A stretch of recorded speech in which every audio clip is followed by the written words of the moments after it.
اور محمد رسول اللہ صلی اللہ علیہ وسلم نے سنن ابو داؤد کے اندر کتاب اللباس کے اندر فرمایا من تشبہ بقوم فہو منہم، جس نے کسی قوم کی مشابہت اختیار کی اس کا شمار انہیں میں سے ہوگا۔ تو مشابہت کیوں ہوتی ہے؟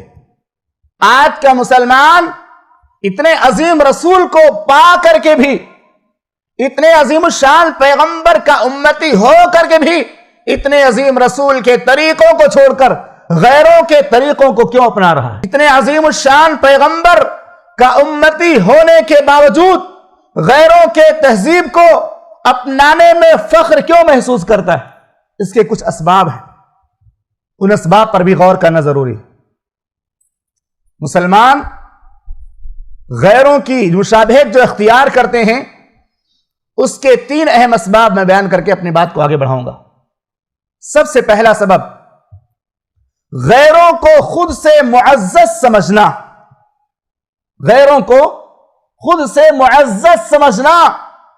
آج کا مسلم نوجوان یا مسلمان عورتیں یا مسلمان مرد غیروں کی تشبیہ، غیروں کی مشابہت اختیار جو کرتے ہیں، اس کا ایک بنیادی سبب یہ ہے کہ وہ طریقہ جو غیر لوگ اپنائے ہوئے ہیں، اپنے طریقوں سے اس کو ہم بہتر سمجھتے ہیں۔ ہم یہ سمجھتے ہیں کہ جس طریقے کی ہم پیروی کر رہے ہیں، چاہے یہود و نصارہ ہو، چاہے مشرکین ہو، ان کے طریقے کو ہم اس لیے قبول کر رہے ہیں کہ ہم اپنے طریقے کو، اپنے دین کو، اپنے نبی کی سنتوں کو حقیر سمجھتے ہیں اور ان کے طریقوں کو ہم اچھا سمجھتے ہیں۔ جبکہ اللہ رب العالمین نے ارشاد فرمایا الذین یتخذون الکافرین اولیاء من دون المؤمنین، جو لوگ مومنوں کو چھوڑ کر کافروں کو اپنا دوست بناتے ہیں، ایبتغون عندہم العزہ، کیا یہ لوگ وہاں پہ عزت تلاش کرتے ہیں کہ مومنوں کو چھوڑ کر غیروں سے دوستیاں اپناتے ہیں، غیروں کے طریقوں کو قبول کرتے ہیں؟ کیا وہ لوگ وہاں عزت چاہتے ہیں؟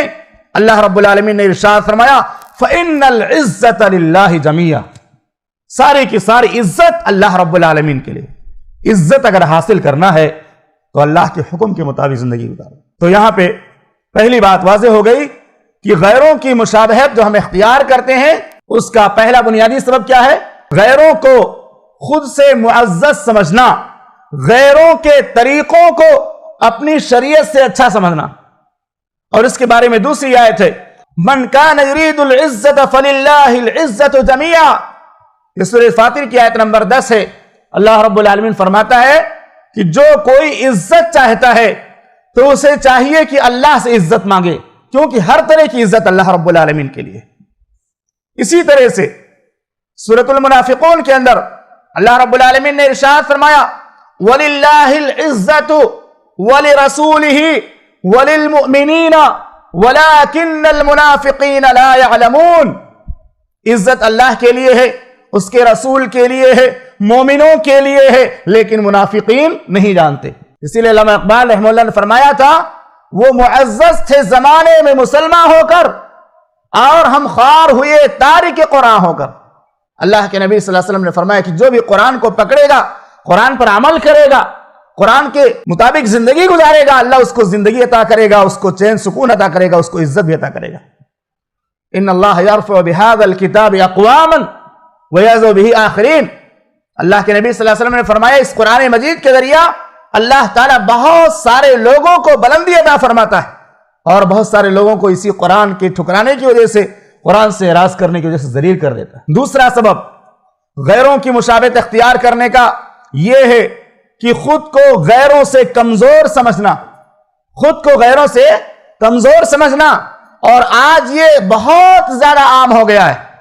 آپ دیکھیے ایک بھیڑ رہتی ہے انسانوں کی ایک بھیڑ آپ کو نظر آئے گی، اور اس بھیڑ میں کبھی کبھی 80-90% مسلمان ہوتے ہیں، 80-90% اس بھیڑ میں مسلمان ہوتے ہیں، لیکن پہچان میں نہیں آتے کہ مسلمان کون کون ہے، پہچان میں نہیں آتے کہ مسلمان کون کون ہے۔ ایسا کیوں ہوتا ہے میرے بھائیوں؟ ایسا اس لیے ہوتا ہے کہ آج کا مسلمان اپنے آپ کو مسلمان کہتے ہوئے بھی ڈرتا ہے، اپنے آپ کو مسلمان ظاہر کرتے ہوئے بھی ڈرتا ہے۔ یہ دوسرا بڑا سبب ہے جو ہم غیروں کی مشابہت اختیار کرتے ہیں، اپنی داڑھیوں کو موڑتے ہیں، اپنے چہروں کو مسح کرتے ہیں، اپنے لباس تبدیل کرتے ہیں۔ اس کا دوسرا سبب کیا ہے؟ غیروں کو اپنے آپ سے طاقت والا سمجھنا، غیروں کو اپنے آپ سے قوت والا سمجھنا، اپنے آپ کو غیروں سے کمزور اور مرعوب سمجھنا۔ اور اللہ رب العالمین نے ایسے لوگوں کے بارے میں ارشاد فرمایا، وَلَن تَرْضَ عَنْكَ الْيَهُودُ وَلَا النَّصَارَى حَتَّى تَتَّبِعَ مِلَّتَهُمْ۔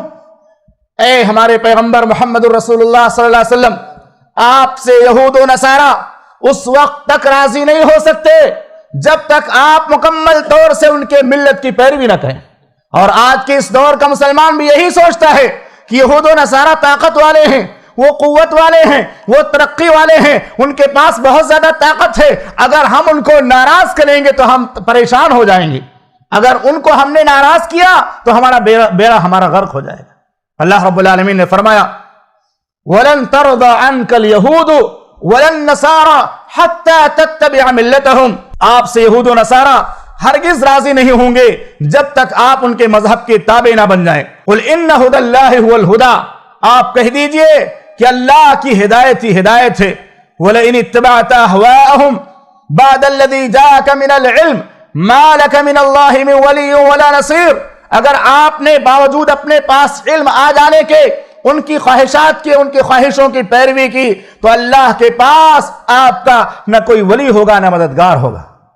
تو اگر کوئی شخص اپنے آپ کو مسلمان کہتا ہے اور اپنا چہرہ چھپاتا ہے، اپنے لباس کو تبدیل کرتا ہے تاکہ غیروں میں چھپ جائے، پتہ نہ چلے کہ یہ بھی مسلمان ہے، تو اس کو اللہ کے عذاب سے ڈرنا چاہیے۔ اللہ رب العالمین نے فرمایا، وَلَئِنِ اتَّبَعْتَ أَهْوَاءَهُمْ، علم آنے کے بعد اگر آپ نے ان کے خواہشات کی پیروی کی تو اللہ کی پکڑ سے آپ کو کوئی بچانے والا نہیں ہوگا۔ اسی طرح سے ایک دوسرے مقام پہ اللہ رب العالمین نے ارشاد فرمایا، ثُمَّ جَعَلْنَاكَ عَلَى شَرِيعَةٍ مِّنَ الْأَمْرِ فَاتَّبِعْهَا وَلَا تَتَّبِعْ أَهْوَاءَ الَّذِينَ لَا يَعْلَمُونَ۔ اللہ رب العالمین نے فرمایا، پھر ہم نے آپ کو دین کی ظاہر راہ پر قائم کر دیا، سو آپ اسی پر لگے رہیے اور نادانوں کی خواہشوں کی پیروی میں نہ پڑیں۔ یاد رکھیں، یہ لوگ ہرگز اللہ کے سامنے آپ کے کچھ کام نہیں آ سکتے۔ سمجھ لیں کہ ظالم لوگ آپس میں ایک دوسرے کے مددگار ہوتے ہیں اور پرہیزگاروں کا مددگار اللہ رب العالمین ہے۔ اس آیت کریمہ میں اللہ نے کتنی بڑی بات بیان کی۔ اللہ رب العالمین نے فرمایا، جو دین ہم نے آپ کو دیا ہے اس دین کی پیروی کیجئے، اور ان ظالموں کی، ان جاہلوں کے دین کی پیروی نہ کیجئے، ان کی شریعت کی پیروی نہ کیجئے، کیونکہ ہمیں یہ بات بھی معلوم ہے، اللہ کے نبی صلی اللہ علیہ وسلم نے اس بات کی بھی وضاحت فرما دی۔ اللہ کے نبی صلی اللہ علیہ وسلم نے ارشاد فرمایا، والذی نفس محمد بیدہ لا يسمع بأحد من هذه الأمة يهودي ولا نصراني ثم يموت ولم يؤمن بالذي أرسلت به إلا كان من أصحاب النار۔ اللہ کے نبی صلی اللہ علیہ وسلم نے اپنی رسالت کی عظمت کو بیان کرتے ہوئے فرمایا، قسم اس ذات کی جس کے ہاتھ میں محمد الرسول اللہ صلی اللہ علیہ وسلم کی جان ہے، کوئی بھی یہودی ہو، کوئی بھی عیسائی ہو، اگر وہ سن لیتا ہے کہ محمد الرسول اللہ صلی اللہ علیہ وسلم کی بعثت اس دنیا کے اندر ہو گئی، اس کے باوجود محمد الرسول اللہ صلی اللہ علیہ وسلم پر ایمان نہیں لاتا، وہ اپنے رسول کی پیروی کر کے بھی جنت میں داخل نہیں ہو سکتا۔ اس لیے ہمیں ڈرنا چاہیے اللہ کی فرمان کو سن کر کے۔ اللہ رب العالمین نے فرمایا، اگر تم یہ سوچتے ہو غیروں کا طریقہ اپناؤ گے تو دوسرے تم کو اللہ کے عذاب سے بچا لیں گے، ہرگز ایسا نہیں ہو سکتا، ہرگز ایسا نہیں ہو سکتا۔ وہ لوگ آپ کو اللہ کی پکڑ سے بچا نہیں پائیں گے۔ دنیا میں ہو سکتا ہے بظاہر کچھ سپورٹ کر دیں، اپنے گھروں میں تم کو بٹھائیں، اپنے پاس تم کو رکھیں اور دعوے کریں ہم تمہیں دنیا کے لوگوں سے بچا لیں گے، لیکن اللہ کے عذاب سے تم کو وہ نہیں بچا پائیں گے۔ اللہ رب العالمین کا کتنا بڑا چیلنج ہے۔ تیسرا سبب غیروں کی مشابہت اختیار کرنے کا، وہ جہالت ہے۔ جہالت، بہت سارے مسلمان جانتے ہی نہیں ہے اسلام کیا ہے، جانتے ہی نہیں شریعت کیا ہے۔ یہاں تک کہ بہت سارے مسلمان ایسے بھی ہیں جو اپنے رسول کا نام بھی صحیح طور سے نہیں جانتے کہ ہمارے پیغمبر کا نام کیا ہے، ہمارے رسول صلی اللہ علیہ وسلم کا نام محمد الرسول اللہ صلی اللہ علیہ وسلم ہے یا کچھ اور ہے۔ صحیح معنوں میں بہت سارے مسلمانوں کو محمد الرسول اللہ صلی اللہ علیہ وسلم کا نام بھی صحیح طور سے معلوم نہیں ہے۔ آپ کی ماں کے بارے میں، آپ کے ابا کے بارے میں بہت سارے لوگ نہیں جانتے، تو بہت سارے مسلمان جانتے ہی نہیں ہیں کہ ہمارے رسول اور پیغمبر کا صحیح نام کیا ہے، آپ کی شریعت کیا ہے، آپ کی شریعت کے تقاضے کیا ہیں۔ تو جہالت کی بنا پر بہت سارے لوگ غیروں کا طریقہ اپنا لیتے ہیں۔ اور اسی میں مگن رہتے ہیں، کیونکہ ان کو پتہ ہی نہیں، جہالت کی زندگی گزارتے ہیں، وہ تاریکی کی زندگی گزارتے ہیں. جبکہ محمد رسول اللہ صلی اللہ علیہ وسلم نے ارشاد فرمایا طلب العلم فریضۃ علی کل مسلم، دین کی بنیادی تعلیمات کا حاصل کرنا، جیسے ایمان کے ارکان کیا ہیں، اسلام کے ارکان کیا ہیں، فرائض کیا ہیں، واجبات کیا ہیں، کتنی رکعت فرض ہے، کتنی نمازیں فرض ہیں، روزے کتنے فرض ہیں، ان ساری چیزوں کا جاننا ہر مسلمان پر واجب و ضروری. طلب العلم فریضۃ علی کل مسلم، علم دین کا حاصل کرنا، دین کی بنیادی باتوں کا سیکھنا، یہ صرف علماء کی ذمہ داری نہیں ہے، بلکہ ہر آدمی کی ذمہ داری ہے جو اپنے آپ کو مسلمان کہتا ہے. اور ہر مسلمان کی ذمہ داری ہے کہ اپنے بچوں کو اسلام کی بنیادی تعلیمات دلائے. وہ سماج میں علم شریعت کو عام کرنے کا ایک طریقہ مستند علماء سے صحیح علم سن کر دوسروں کو پہنچانا بھی ہے. مستند علماء سے صحیح علم کو سن کر دوسروں کو سنانا اور پہنچانا، یہ بھی اسلام کو سیکھنے کا ایک بہترین طریقہ، اسلامی تعلیمات کو عام کرنے کا بہترین طریقہ. جیسے کہ یہ مسجد ہے، یہاں درس ہو رہا ہے، بہت ساری باتیں آپ سنیں گے قرآن کی، حدیث کی اور محمد رسول اللہ صلی اللہ علیہ وسلم کی شریعت کی، تو ہماری ذمہ داری بنتی ہے کہ ہم اس کو خود بھی سنیں، خود بھی سمجھیں اور اپنے گھر والوں کو بھی جا کر کے سنائیں. کیونکہ محمد رسول اللہ صلی اللہ علیہ وسلم کی حدیث ہے، عبداللہ ابن عباس رضی اللہ تعالی عنہما راوی حدیث بیان کرتے ہیں کہ رسول اللہ صلی اللہ علیہ وسلم نے فرمایا تسمعون ویسمع منکم، اے میرے صحابہ تم مجھ سے اسلام کی تعلیمات کو سنتے ہو، قرآن و حدیث کی باتیں تم مجھ سے سنتے ہو، ویسمع منکم، اور تم سے بھی سنا جائے گا.